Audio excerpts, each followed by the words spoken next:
So what I like to focus on are people that are focused on things that have huge potential, massive deposits, high-grade deposits, new jurisdictions, exciting things.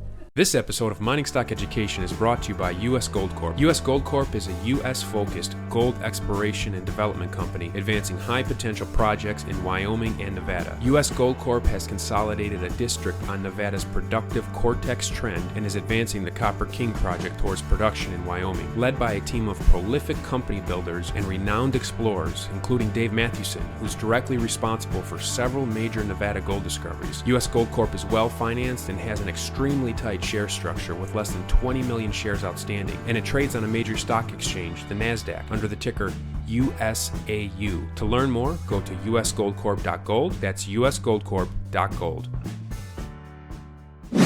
You're listening to Mining Stock Education. I'm Bill Powers, and I'm still at PDAC 2019. I'm sitting down with my friend Jamie Keech from Resource Insider. Jamie, thanks for joining me. Bill, thanks for having me back for round two. Yes, I got to meet you and record our first interview together at the Sprout Conference last year, which was a pleasure and very popular. I got good feedback on that. One of the things I appreciate about you is that you offer insights and perspectives that the outsider, so to speak, the average retail investor, might not know about the mining industry. So over the course of this interview, I hope you share some of those things with us.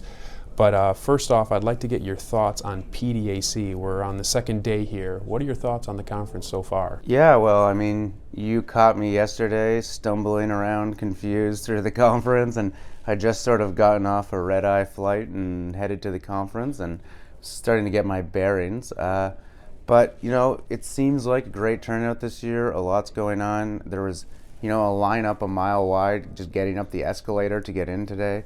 And I mean, read into that what you will, but it does seem like people are excited and there's a ton of interest in what's going on in the different companies, the different countries that are featuring days, really everything. And I'll be honest, I'm just starting to get my bearings now and starting to get into the things that I want to see and meeting with the people that I want to talk to as well. As I mentioned in the introduction, you really can help the average investor that may not be an insider in this industry understand some of the scams and less scrupulous things that go on.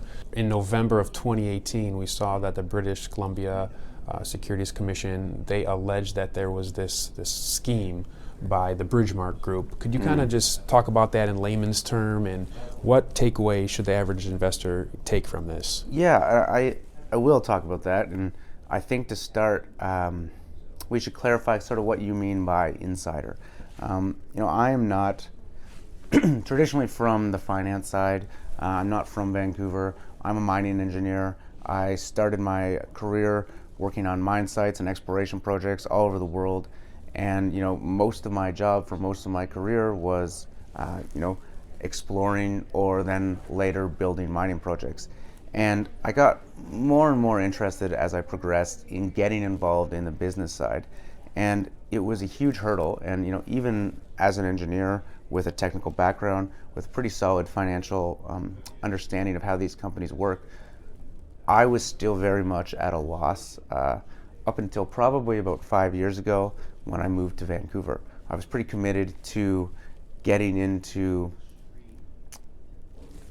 entrepreneurship and company building and financing within the industry, and it took me probably 2 years of meeting people and talking to people and working for some of these companies that were in a growth phase to understand how they were structured, how they were financed, who was in charge of what and how they came in, and it's I'm saying all this because it's an incredibly opaque system.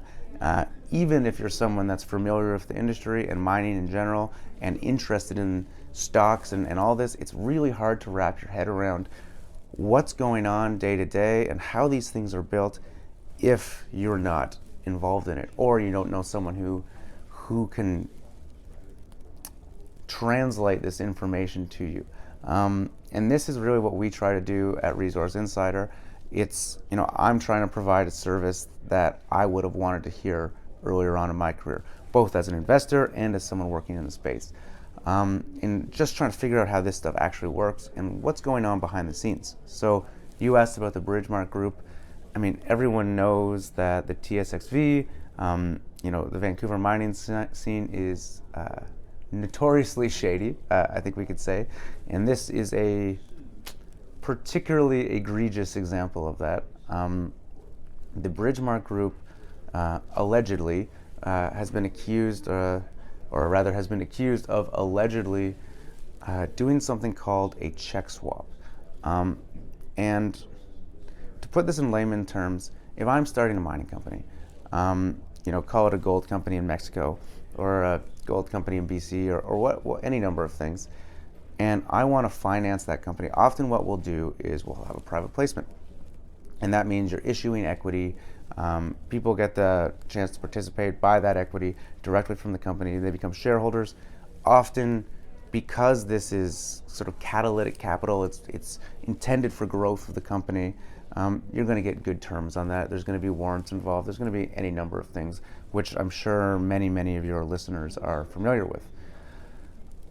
Often in that process, or beside that process, companies will want to line up key shareholders, or more importantly, consultants or people that will help the company.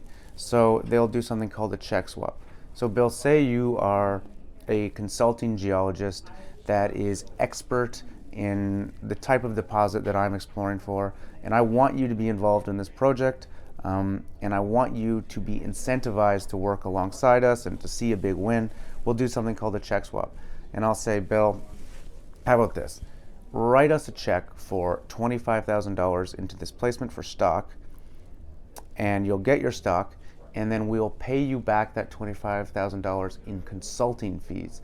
But in return for those consulting fees, you're going to have to be doing work, you're going to be advising us, you're going to be maybe on the ground, you're going to be reviewing data, etc., etc., etc. All the things you would expect a consultant, a geologist, someone helping the company to do. And this is a really valuable tool for companies that are strapped for cash. Everyone knows a lot of these exploration companies don't often have the capital to throw around to bring in top talent. So this is a way to bring in high quality people, high quality professionals without having to pay top dollar. You pay them in stock. The BridgeMark Group has been accused of taking this to a whole new level and some sort of Frankenstein of what it was intended to be. So what they apparently did was, through numerous companies, mining companies, crypto companies, cannabis companies, they did financings, but instead of doing a really small portion of those financings as a check swap, 1 or 2% or probably less, they were doing massive portions of check swaps. So, and I don't know the numbers exactly off the top of my head, but it was 70 or 80%. So say I was raising, call it $5 million. $4 million of that would end up being check swaps to my buddies and friends and colleagues. And so you'd write me a check for $300,000 and we'd pay you back $250,000. So you'd get back most of your cash. You'd have your cheap stock. Maybe you've got some warrants on top of that. But the key here is most of those, quote unquote consultants are accused of absolutely doing nothing. So they're not value add consultants in any meaningful way that, the average investor or, forget the average investor, any reasonable person would interpret that. So they're basically just churning through money in this. So lining up their friends with cheap stock, most of their money back. And then what happens? What happens when you get your stock essentially free? You can sell it at any price and make a profit, which is of course what these people did, driving down the value of these companies. And then there's, the poor at home who saw this company through his broker, on the internet, wherever, and they bought this stock on the market. Maybe they participated in the placement thinking that this capital would be devoted to the project, whatever that may be, to create value and everything we would expect with the company. And instead they end up holding the bag with a bunch of worthless stock, with a company with now almost no money, and probably very little plan on what to even do with a project, assuming they had one of any value in the first place. Have I explained that well? I think that was a bit of a ramble. You have, and yeah. check swaps in and of themselves are not illegal. What was illegal here? So my understanding was that there was a lack of disclosure going on, and you can do these check swaps as I was discussing a moment ago, but you have to disclose that is happening. People need to understand where their money's going. They need to understand how a company's structured and how people are incentivized and all these things. I mean, transparency is really the key here. So then the investor should, if there's a lot of money raised, the investor, after this money is raised, pay attention to some of the news releases, the filings of the company. How would the average investor protect themselves about not being involved with a company like this that we're talking about? I mean, it's really hard, I think. I think the average investor, and even a lot of professional investors assume that the company's going to do the right thing. But I mean, you make it very clear, like you need to be constantly reviewing their news releases, their press releases. You should be looking at their filings. You should be looking at proxy agreements and how the company's been set up. It's if you're going to invest in venture stocks, the investor has a lot more responsibility to inform themselves than you see in the typical blue chip stocks. To be honest, you unfortunately cannot give the company the benefit of the doubt. Do you agree with those that say many of the securities commissions in Canada, and let's take the British Columbia Securities Commission on this one, have a lot of bark but a little bite when it comes to these things? I'm not sure. I think it is incredibly expensive to enforce this sort of thing, and I would say people very, very rarely get prosecuted in Canada for this. I'll say that. And yes, there's compared to the SEC or something like that, there's very, very little, not so much oversight, but implications or consequences is the better word. There's very little consequences for getting caught and stuff like this for the most part. And that's just a reality that investors that are going to invest in companies on the TSXV, you just need to be aware of this dynamic. I think so, and I think the BC Securities Exchange, the Ontario Securities Exchange, they're all getting better. It is getting more, oversight's increasing, consequences are increasing, but the investors carry greater risk than they do on the big, American stock exchanges. Let's talk about your approach with your newsletter and the service that you offer to accredited investors. At Resource Insider, what's your approach, and can you give us a recent example of a deal that you've done? Yeah, I mean, our approach is very simple. I started Resource Insider with my partner, Chris McIntosh, because we were really looking for the best way to deploy our own capital in the space. We're very, very bullish on mining and commodities right now. I think there's probably never been a better time to build out a portfolio that it could be primed to really perform over the next couple of years.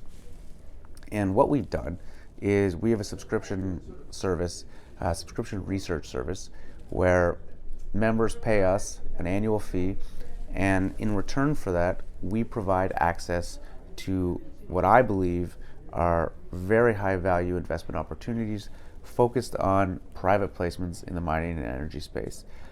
Now, what that actually looks like is I spend all of my time talking to companies, going on site visits, meeting with technical teams, evaluating projects, and finding deals that I want to invest in.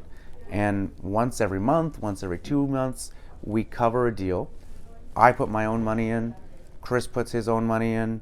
We do extensive due diligence on management, on the technical details, on the financial structuring of the company, and we invite our members to participate alongside us at the same price, on the same timeline. We tell them how much we're investing, we tell them how we're managing our stock, and that is it. We do not receive any sort of kickback, consulting fee, commission, etc., any of that bullshit from the companies we cover. All we're looking for is great investment opportunities. And we wanted to partner with like-minded investors who wanted to invest alongside us, because if we can pool a significant amount of capital, which we've been able to do in these deals, it really gives us a lot more leverage in terms of dealing with companies, in terms of negotiating great deals, in terms of ensuring that our subscribers get warrants, get discounts, get access to things we wouldn't necessarily be able to get alone. We launched last September. We've done 3 great deals. We're working on our 4th right now. It's gone extremely well. I mean, Bought deals only, like where you come in and you buy the whole tranche? no. So we've typically, so one of our big strategies is we've participated alongside great groups, and you know, we've invested in a fund, we've invested in early stage exploration, we've invested in an operating mine, but we want to be sure that we're investing in well-supported projects. What I don't want to do is invest in an exploration project that is going to raise $1 million or $500,000 and spend that money, do their drill program, whatever it is they intend to do, and then be stranded in 8 months from now and have to go back to the market and beg for more capital and dilute their existing shareholders. And in this, trying time in the mining industry, probably finance at a discount to what they've been trading at. What we're looking for is groups that have built strong partnerships, have strong backers that are there for the long haul, and then we really piggyback on top of that. So a good example of this is the one we just completed last January, which was Northern Vertex, a great gold mine based in Arizona, run by really a phenomenal team. And Northern Vertex came across my radar because of a relationship I have with the CEO of Mavericks Metals. Mavericks Metals is a streaming and royalty company based in Vancouver, which I highly recommend your listeners check out. But it's run by a friend of mine named Dan O'Flaherty. Mavericks was in the process of purchasing a stream on Northern Vertex, and in sequence with that royalty or that stream sale, Northern Vertex was also doing an equity financing. And I started looking at it. I met with management, I met with the technical team, I went down on a site visit and really liked the project. But one of the things that I loved about it is Northern Vertex, in addition to Mavericks, has a very strong backer in Greenstone Capital, which is a big fund, mining-focused fund out of the UK. They'd already put in millions and millions of dollars. They were upping their investment in this financing. They were extremely committed to supporting the project. They had a team of technical people that had been reviewing the details for years. And partnering with groups like that, with Mavericks, with Greenstone, really brings myself and, of course, our members. We are investing alongside some of the best people in the space at the same terms. I think Greenstone, and I might be getting this wrong, Greenstone's average price would have been something around the order of 50 cents for what they'd put, over $10 million into this company at. Our subscribers were coming in at 25 cents as our average price, or 24 cents rather, and there was a full warrant associated with this. So when I can find opportunities like that, we're investing in a great company who's partnered with great supportive people. I know that company's going to be there in a year from now, in 5 years from now. I know it has the support to succeed. And I think, Bill, you'll know this as well as I do. All these mining projects, it's a lot harder for them to become whatever it might be, profitable or get through development or make that discovery. It takes longer and it's more expensive than anyone ever seems to think it's going to be. And I think the problem with mining and mining people is, to survive in this industry, you need to be an eternal optimist, which is good for longevity, but it makes for poor time and budget estimates. And I mean, if you look at it historically, almost every project is, takes longer and costs more than you think it's going to be. And you need supportive, really savvy shareholders that understand this process and are committed to the long haul. And that's who we're trying to partner with at Resource Insider. And we've done a great job of it so far. And it's been a really successful launch, and we've been growing aggressively. And we've got a couple interesting pokers in the fire for the next deal coming up, I'd say. Nolan Watson and Sandstorm, I believe they put out a study, didn't they, where they that nobody meets the deadlines or meets the investment thesis, IRR returns expected on projects. I think one of the main ones was, it was like a timing study, and it was like, I'm going to butcher this, but they looked at X number of companies and they wanted to see what percentage met their deadline that they had set at the feasibility study, and not one company had hit the deadline. And it's very rare. And like, I believe I saw a number, 35% of companies actually achieve what is written in their definitive feasibility study. say that's optimistic. This episode of Mining Stock Education is brought to you by Blue Sky Uranium Corporation. Blue Sky Uranium has first mover advantage in Argentina in the world's newest uranium and vanadium district. With an existing near-surface deposit that is open for expansion, Blue Sky Uranium also controls a massive district-scale land package with mineralization along a 145-kilometer-long trend. Blue Sky Uranium possesses tremendous exploration upside and is an excellent leverage play on rising uranium and vanadium prices. The company is run by a best-in-class management and technical team with proven exploration and development success in Argentina. Blue Sky Uranium trades under the ticker BSK on the Toronto Venture Exchange and as BKUCF on the OTC. For more information and to stay on top of the latest news, go to blueskyuranium.com. That's blueskyuranium.com. Your presentation at the Vancouver Resource Investment Conference I thought was excellent. Thank you. And as I mentioned in the intro, you're educating people regarding things that they're not going to get from the average newsletter writer or from most CEOs. And what you pointed out during that time is that many of the people that launched the company get founder shares. These founder shares might come in at a penny, 2 pennies, 5 cents. And then when the average guy is looking at the investment thesis of the company might be trading at 25, 30 cents. So he or she's investing thinking, oh, I hope this thing goes to $2 or goes to 75 cents. But the management, when they're buying the majority of their shares, they may say, hey, I own 10% of the company, but he owns 10% of the company. He bought his shares at 2 cents. So his or her, their incentive isn't fully aligned with the shareholders, is it? No, I mean, this is a bit of a tightrope you have to walk because, and Bill, we've spoken about this before. The best management teams do not need to be running junior mining companies. They can be working for an investment bank, making $500,000 a year on a bad year. They can be working for a major mining company in a senior role, making a lot of money. So, I mean, leaving that world and running a startup company it's very high risk, right? And I mean, even great people fail most of the time at this. So you want to be able to incentivize and reward people for taking that risk. The challenge is you still want them to be aligned with their shareholders, and if they're getting all their stock at 1/100 of a cent, which is something that actually happens, people get at 1/100 of a cent, and the IPO is at 50 cents and they've already made however many thousand times their money. That's not alignment.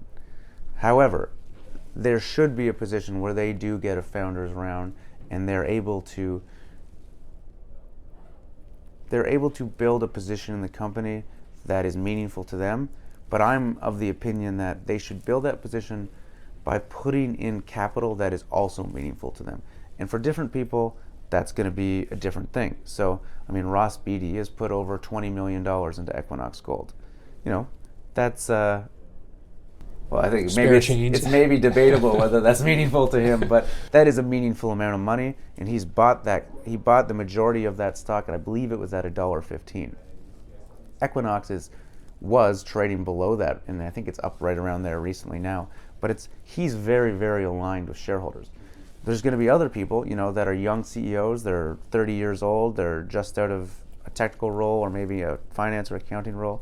For them, putting in $25,000 into a company is going to be a very meaningful amount of money for them. That might be most or all of their capital. That's someone who's going to be very incentivized to succeed. And this comes back to knowing the people who are involved and understanding their motivation and what they're trying to do, and who they are. And there's no one size fits all, and investors need to be diligent in trying to understand this. One of the questions that I've heard you say investors should ask CEOs is ask them about their average cost basis on their position within their own company. But if an investor didn't have access to the CEO, how would he or she find that information out? I don't know, actually. I don't either. That's why I'm asking you. I'm just trying to think about this.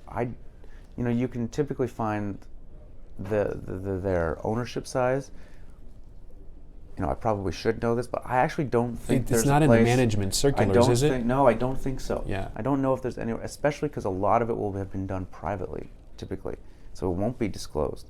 So the answer to that question is, I don't know, and it might not be possible. Okay. And I mean, again, that's why it's important to listen to people like you, listen to people like me who do sort of get the corner of these people and try to grind them a little bit on what's going on there. And if you're not in a position to do that, it makes it harder, and it's challenging, and it's easier to get suckered, unfortunately. And that's the reality of the space. So you and I are at PDAC. If an investor listening to us decides to attend one of these conferences, they're going booth to booth. Sure. Besides the question of asking the CEO what's his average cost basis for his position in his company, what are some other key questions that you would ask? I mean, what would I ask? So I would ask, Top 3 questions. what's your value add strategy? What's your plan? Typically at these conferences, you're going to these booths, and especially what I'm looking for is people are trying to raise money, and I really want to understand what they're spending that money on, what exactly it's going to, what they're going to achieve by spending that. So like someone's saying, oh, we're going to do some geophysics and a drill program, and it's going to be great. I mean, that's fine, but like, what are they hoping to learn from that program? How are they going to then take that information and use it to add value to the company, right? It's one thing to say, oh, look, we've got an intercept of X number of grams per ton at this depth, and that's fine. But like, what are they trying to do? Are they trying to build a resource estimate? Are they trying to, make a discovery? And are they planning to come back to the market again and raise more money based on these results? Is this current financing going to be enough to get them through to whatever the next stage might be? Is it a 43-101 estimate? Is it a pre-feasibility study? Is it feasibility? Is it construction? Whatever. And I think you need to understand what the goal is, how much money it's going to cost to get there, and whether you're going to be at risk of being diluted further prior to them achieving that goal. And then you need to think about if it's even like realistic.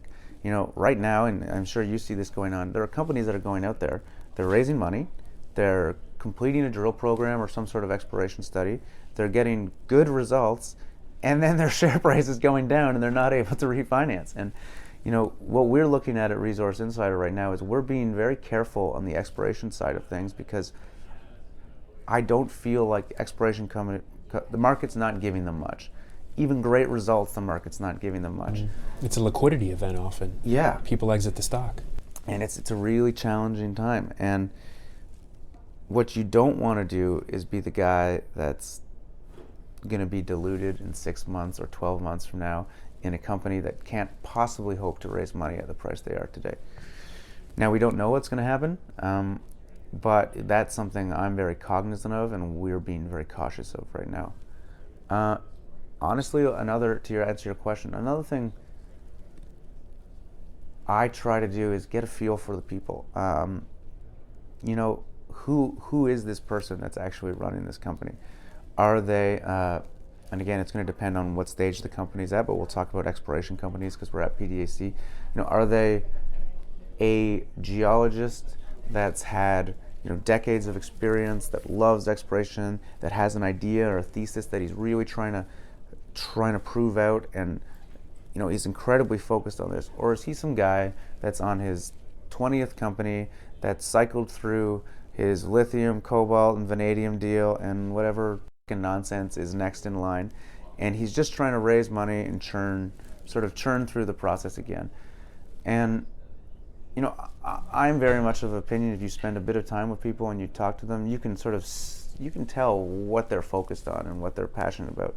And my advice to people, and this is something that I follow, is kind of follow your gut and try to focus on the people that are genuine about what they're doing and really motivated to do something that's going to add value and is beyond just some get rich quick, like pump and dump, area grab, blah, blah, blah nonsense. Like, find people doing big things, looking for big projects, looking for high grade, doing something exciting. There's 1,000 companies out there. Most of them are nonsense. Most of them are garbage. And, even the best companies run by the best people probably are not going to work out. So what I like to focus on are people that are focused on things that have huge potential. Massive deposits, high-grade deposits, new jurisdictions, exciting things.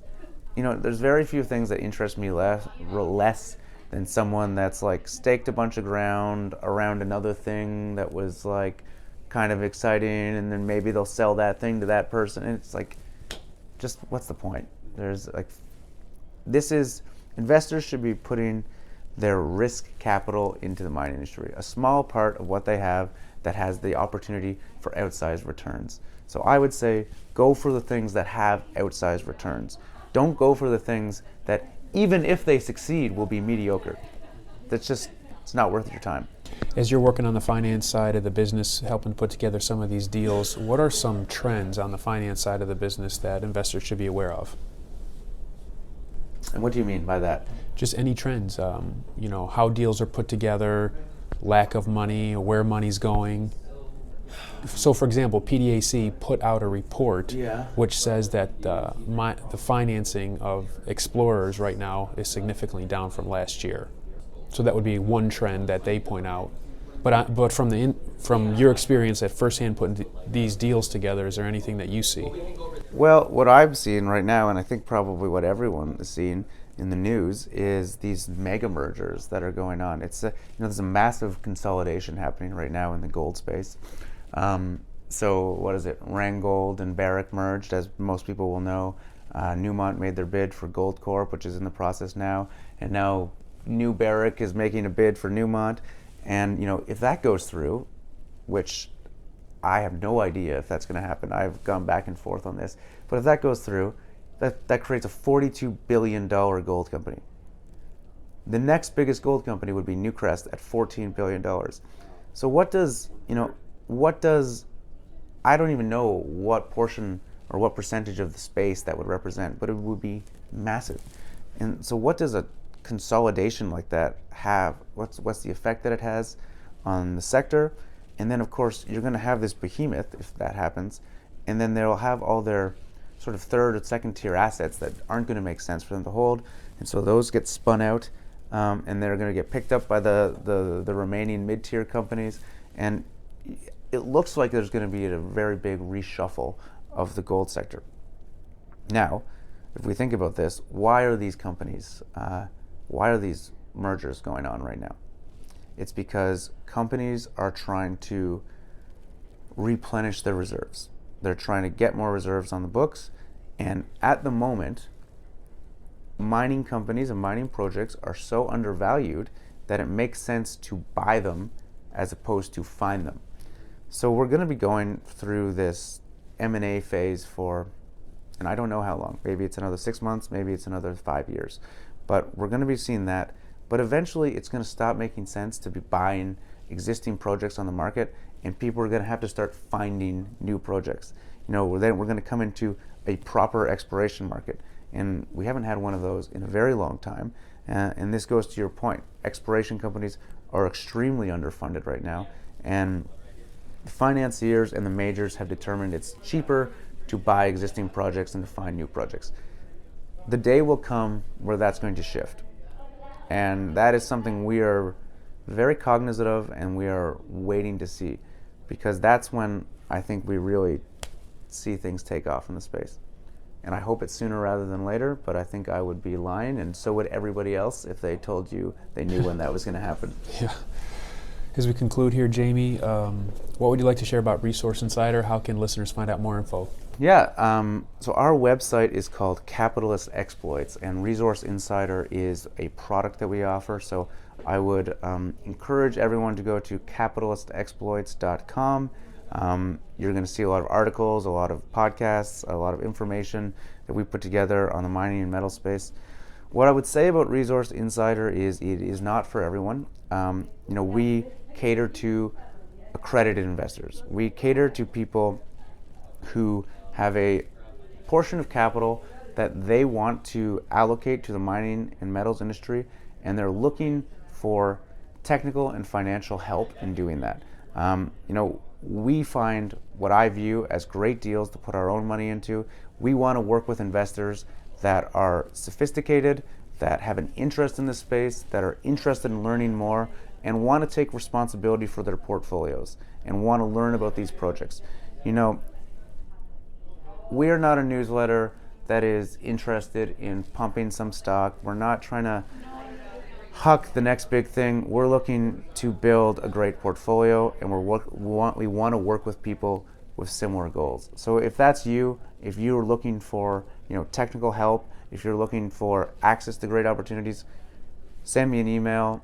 Come join Resource Insider, and that's what we're trying to do. Okay, share your email. Yeah, my email is just Jamie, Jamie, at capitalistexploits.at. All right. Well, Jamie, thank you for the discussion today. I really appreciate it. Thanks for having me, Bill.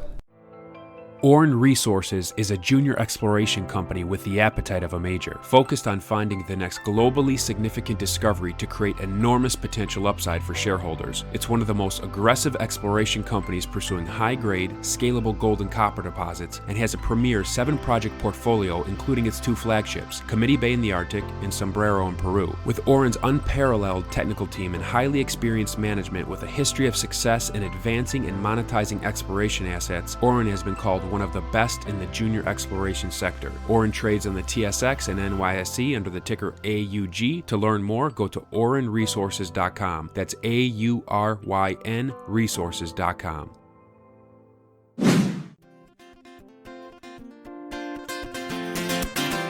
Thank you for listening to this Mining Stock Education podcast. Please subscribe and share with like-minded investors. Visit us on the web at MiningStockEducation.com for more resources on precious metals and natural resource investing. At our website, you can also sign up for our free newsletter for interview transcripts, stock picks, and more.